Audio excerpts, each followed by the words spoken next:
मुख्यमंत्री शिंदेंनी सलमान खानची घेतली भेट। सरकार सलमानच्या पाठीशी, चौकशीचे आदेश दिल्याचीही शिंदेंची माहिती।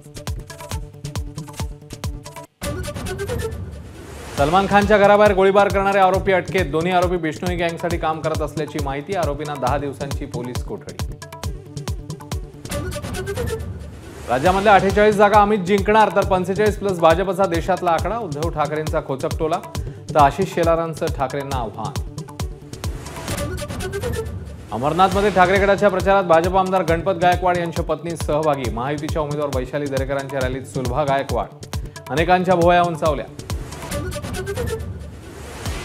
सोन्याला उच्चांकी भाव। सोनं प्रतितोळा 75,000 पार। ऐन एप्रिलमध्ये मुंबई ठाण्यात उष्णतेची लाट। हवामान खात्याकडून उद्या देखील रायगड ठाणे मुंबईला उष्णतेचा ऑरेंज अलर्ट। तीव्र ऊन आणि उकाड्यामुळे सर्वसामान्य हैराण।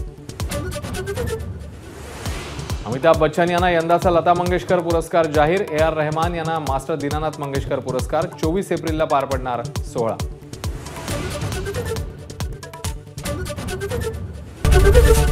ABP माझा, उघडा डोळे बघा नीट।